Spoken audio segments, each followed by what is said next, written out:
मध्य प्रदेश में कांग्रेस या तो कंफ्यूज हो गई है या फिर हिंदू मुस्लिम दोनों का तुष्टीकरण करने के आइडिया पर चल रही है। कमलनाथ बागेश्वर बाबा के हिंदू राष्ट्र वाले प्रवचन का इंतजाम कर रहे हैं तो दिग्विजय सिंह मुसलमानों को डर दिखा रहे हैं। और इस बीच आज एमपी से कांग्रेस के बड़े नेता अजीज कुरैशी का एक ऐसा बयान आया जो शिवराज और बीजेपी के लिए लॉटरी का काम कर सकता है। यह बयान हम आपको सुनवाएंगे, लेकिन इससे जो सवाल खड़ा हो रहा है वो ज्यादा बड़ा है।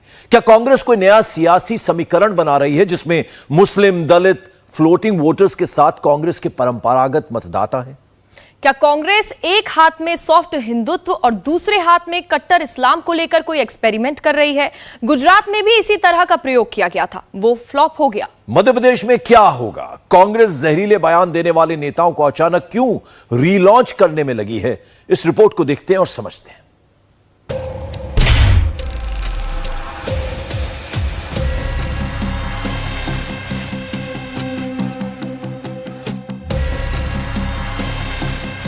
कांग्रेस की रैली अगर शुरू हो जय नर्मदा मैया के नाम से, मुझे इस पर इतराज है।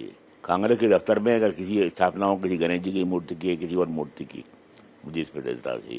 कांग्रेस असेंबली की विधायक दल की मीटिंग है, उसमें अगर जय श्री राम को नारा लगे, मुझे इस पर इतराज है। जहाँ ये लोग कहने वाले हों कि हिंदुस्तान को एक हिंदू मुल्क बनाना हो और वहाँ हमारे लोग शरीक होंगे, उनको बनाया जाए, मुझे इस पर इतराज है। अजीज कुरैशी ये कांग्रेस के वरिष्ठ नेता हैं, यूपी उत्तराखंड के राज्यपाल रह चुके हैं, दिग्विजय सिंह के करीबी हैं। क्या उनका यह बयान कांग्रेस की कम्युनल पॉलिटिक्स का हिस्सा है? अचानक इनके मन में इतने ऐतराज क्यों हैं? क्या मध्य प्रदेश में होने वाले विधानसभा चुनाव से इसका कनेक्शन है? ये आपको तफसील से बताएंगे। लेकिन ऐसा क्या हो गया कि ये ईंट का जवाब पत्थर से देने की बात कर रहे हैं, तलवार उठाने की बात कर रहे हैं? और क्यों 1-2 करोड़ मुसलमानों के मर जाने से भी इन्हें कोई फर्क नहीं पड़ रहा? इसलिए मुसलमान का फर्ज है कि वो अपने मुल्क के लिए जान दे दे, आखिरी कतरा खून को कुर्बान कर दे। और अमन कायम रखने के लिए अगर जाति भी उस पर हो, उसके घर जला दिए जाएं जो जलते हैं, उसकी दुकान कारोबार बर्बाद कर दिए जाए जो होता है, उसके बच्चे यतीम कर दिए जाएँ, औरतें बेवा कर दी जाएँ और बर्बाद कर दिए जाएँ अगर वो, तो एक हद तक मुसलमान को सब्र करना चाहिए अमन कायम रखने के लिए, शांति के लिए। लेकिन जो लोग अगर ये कहते हैं कि हम तुमको बाहर कर देंगे निकाल के मुल्क से, कौन कहते हैं सर? ये साल उसको नहीं कहते। कौन कह रहा है? भाजपा के लोग, बजरंग दल, फरहान सब नहीं कहते हैं कि निकाल के जाओ, पाकिस्तान बनाया वहाँ जाओ। तो आप कह रहे हैं तलवार उठा ली जाए? नहीं, मेरी बात सुनिए आप। और हम स्पेन बना देंगे इसको, स्पेन बना देंगे। सुना होगा ना आपने, 700 साल यहाँ हुकूमती मुसलमानों की, जब खड़ी करा देंगे उसको आके। तो मैंने कहा एक हद तक उसको बर्दाश्त करना चाहिए, एवॉइड करना चाहिए, शांति कायम रखनी चाहिए। लेकिन अगर लोग तुम्हारा कोई वजूद मिटाने को आगे आ जाए, अगर तुम्हें चाहें तुम्हारा यानी सब खत्म तुम्हें कर दें, तो फिर आदमी को मौत नहीं मरना चाहिए। मतलब ये अगर हद से बाहर जब गुजर जाए, पानी खर्च से ऊंचा हो जाए, तो ईंट का जवाब पत्थर से देना चाहिए, चाहे उसके लिए तुम्हें तलवार उठाना पड़े और 22 करोड़ में करोड़ लोग मर भी जाएं, तो कोई परवाह नहीं करना चाहिए। दरअसल ये बयान कांग्रेस के उस फॉर्मूले का हिस्सा है जिसके दम पर मध्य प्रदेश की सत्ता को फिर से हासिल करने की तैयारी है। कैसे, ये भी समझिए। दिग्विजय सिंह हिंदू विरोधी बयान, मुस्लिमों का समर्थन इज इक्वल टू सत्ता। अजीज कुरैशी हिंदू विरोधी बयान प्लस कट्टर मुस्लिम छवि इज इक्वल टू सत्ता। कमलनाथ सॉफ्ट हिंदुत्व प्लस सभी का साथ इज इक्वल टू सत्ता। अब कमलनाथ के सॉफ्ट हिंदुत्व और कट्टर मुस्लिम के कॉम्बिनेशन के पीछे कांग्रेस की क्या रणनीति है? दरअसल कांग्रेस ऐसी बयानबाजी कर 7% मुस्लिम वोटों में किसी भी तरह के बंटवारे को रोकना चाहती है। 7% मुस्लिम वोटर्स के साथ अगर उसे 10% उन मतदाताओं का भी समर्थन मिल जाए जो अभी तय नहीं कर पाए हैं कि वो किधर जाएं, तो 17% इन वोटों के साथ कांग्रेस के पारंपरिक मतदाताओं के दम पर कांग्रेस आसानी से सरकार में आ सकती है। मध्य प्रदेश में कांग्रेस दो तरफा राजनीति कर रही है। दिग्विजय सिंह और अजीज कुरैशी जैसे नेताओं को आगे कर कांग्रेस खुद को मुस्लिम परस्त बताने की कोशिश में है। तो प्रदेश में कांग्रेस का चेहरा यानी कमलनाथ सॉफ्ट हिंदुत्व की राह पर आगे बढ़ रहे हैं। बाबा बागेश्वर की कथा का आयोजन कर रहे हैं, उन मंचों पर शामिल हो रहे हैं जहां हिंदू राष्ट्र का उद्घोष गूंजता है। लेकिन इसको बैलेंस करने के लिए अजीज कुरैशी जैसे नेता हैं जिन्हें ऐसे नारों पर एतराज है। पार्टी की तरफ से मैं इतना कहता हूं, कोई हक नहीं बनाने का आपको मतलब मूवी कराइए ना, मिलाद कराइए, ईद की नमाज पढ़वाइए, मोहर्रम को मनवाइए, क्रिश्चियन का जो फेस्टिवल थे उनको मनवाइए, पारसीज का मनवाइए, तो सब कराइए फिर उसके बाद अपने। लेकिन खाली एक पर्टिकुलर मजहब का जिसको आप बिलोंग करते हैं, जिसकी मेजोरिटी है मेजोरिटी को मानते हैं, उसको पॉलिटिकल पार्टी में उसका इस्तेमाल करना इंतहाई ऑब्जेक्शन है मेरे। I totally condemn it. Priyanka Gandhi Narmada यात्रा में शामिल होती हैं, पूजा अर्चना करती हैं। कांग्रेसी उनके स्वागत में जगह जगह बजरंग बली के कटआउट लगाते हैं, तो वहीं चुनावी मौसम में राहुल गांधी जनेऊधारी बन जाते हैं। लेकिन हैरान करने वाली बात है कि ये सियासत जगह देखकर की जाती है। मध्य प्रदेश, गुजरात जैसी जगहों पर यह पॉलिटिक्स चलती है, लेकिन कर्नाटक में यही पैमाना बदल जाता है। यानी साफ है कि सॉफ्ट हिंदुत्व की राजनीति कांग्रेस वहीं करती है जहां उसे इसका फायदा दिखता है। यानी कांग्रेस के टॉप के नेता सॉफ्ट हिंदुत्व की राह पर चल रहे हैं, तो कुरैशी जैसे नेताओं को मुस्लिम वोटर्स को अपने पाले में बनाए रखने के लिए आगे किया गया है। नेहरू की जो ट्रेडिशंस थी, जो दुनिया के लिए मिसाल पूरी एक हैं, आज उनके परिवार का अगर कोई उनका वारिस अपना जनेब दिखाए और कहे कि मैं पक्का हिंदू हूँ, ये हमारा गोत्र है, या उनकी परपोती जय नर्मदा मैया कहे और कांग्रेस के लिए शुरू करे, मुझे इस पर एतराज है। तो क्यों एतराज है सर? वो उनका धर्म है, अगर वो हिंदू धर्म की बात कर रहे हैं पॉलिटिक्स में गंजवाना चाहिए। तो पॉलिटिक्स में नहीं, ये तो वो पर्सनल अपना बता रहे हैं कि मैं हिंदू हूँ, अगर वो नर्मदा में एतराज नहीं है धर्म की। अच्छा, आपका एतराज ये कि जो अभी उन्होंने शंखनाद किया पूरा और नर्मदा मैया का की बात नहीं कर रहा, मैं तो आम बात कर रहा हूँ कि कोई भी रिलीजियस फंक्शन, कोई भी पॉलिटिकल फंक्शन आपका हो, वो मजदूर के नाम से हो, किसान के नाम से हो, गरीब के नाम से हो, मतलब बेरोजगारी के नाम से हो, इक्वल राइट्स के नाम से हो, कोई भी पार्टी का फंक्शन आप चाहें स्थापना करने मूर्ति की जैसे हुआ है पीसी जावेद में, that is totally to be condemned. Madhya Pradesh में कांग्रेस इतनी कंफ्यूज क्यों है? आखिर खुद को सेक्युलर बताने वाली पार्टी बाबा बागेश्वर के दर पर जाने को मजबूर क्यों है? वजह है 2018 विधानसभा चुनाव का प्रदर्शन। कांग्रेस ने भले ही बीजेपी से ज्यादा सीटें जीती हो, लेकिन उसे वोट बीजेपी से कम मिले थे। 2018 विधानसभा चुनाव में बीजेपी को 41% वोट मिले थे, लेकिन सीटें 109 ही मिली। लेकिन कांग्रेस ने बीजेपी से कम 40.9% वोट हासिल कर 114 सीटें जीत ली। मुस्लिम वोट तो वैसे ही कांग्रेस को मिलते रहते हैं, तो फिर अजीज कुरैशी और दिग्विजय सिंह को आगे क्यों किया जा रहा है? दरअसल इसकी वजह बीजेपी नहीं, एसपी, बीएसपी और निर्दलीय हैं। बीएसपी को पिछले चुनावों में 5% वोट मिले थे, तो समाजवादी पार्टी ने 1.3 और निर्दलियों ने 5.8% वोट हासिल किए।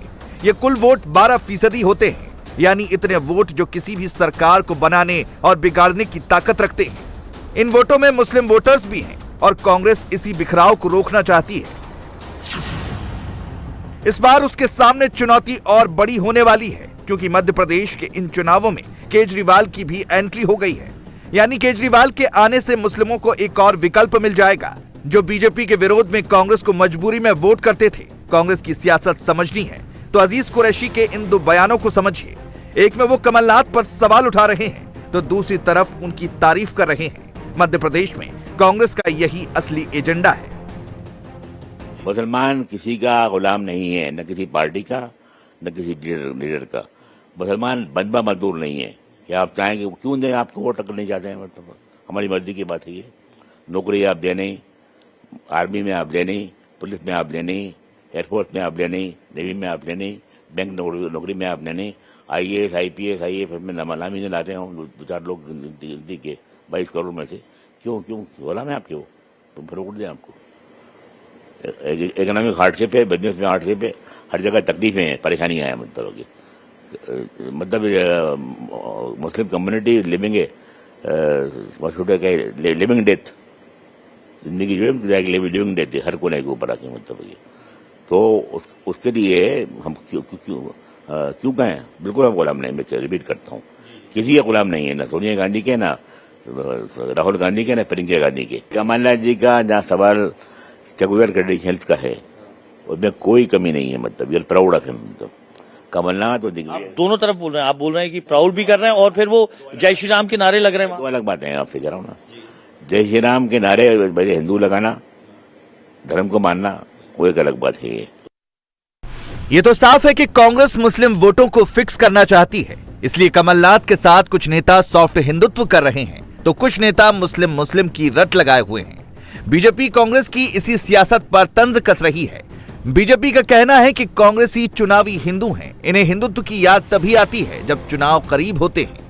चाहे प्रियंका दीदी नर्मदा मैया की उल्टी आरती उतारती हैं, अपने आप को हिंदू कहती हैं, कोर्ट के ऊपर जनेऊ पहनकर जनता को गुमराह करने की कोशिश करती है, पर अजीज कुरैशी जी का बयान इस बात को स्थापित करता है कि कांग्रेस की कथनी और करनी में अंतर है। उन्होंने कहा है कि आदि अनादि काल से हम तो हिंदुओं के विरोधी ही हैं, उनका यही तो उनके बयान से परिलक्षित होता है।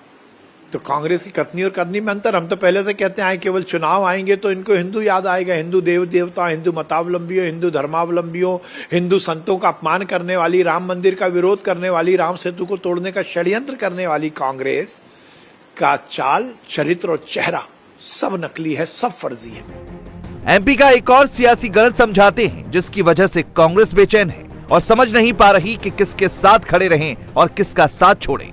दरअसल मोदी सरकार पसमानदा मुसलमानों के लिए तमाम योजनाएं चला रही है, उनको मुख्य धारा में लाने के लिए तमाम कार्यक्रम चल रहे हैं। अब एमपी में पसमानदा का क्या रोल है ये भी जान लीजिए।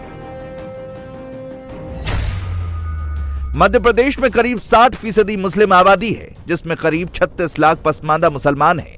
5 जिलों में इनकी निर्णायक भूमिका है, जबकि 7 सीटों पर जीत और हार का फैसला इनके ही वोटों पर होता है, जबकि मुस्लिम वोटर्स मिलकर एमपी की 25% सीटों पर असर रखते हैं।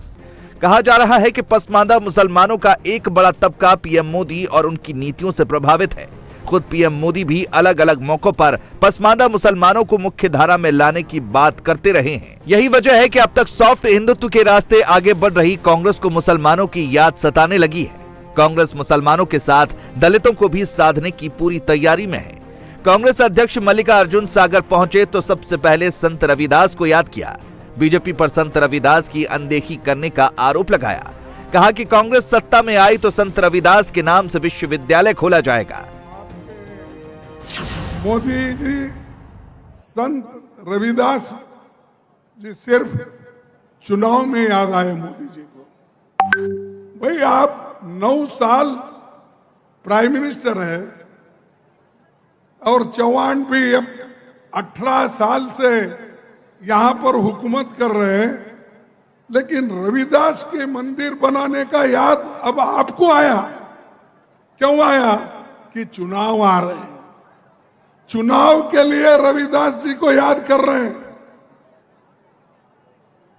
यहां उनकी कोई स्मृति बनाना या यहां पर उनकी कोई मंदिर बनाना या उनके नाम से कोई एक संस्थान बनाना, यह नहीं था उनका मकसद।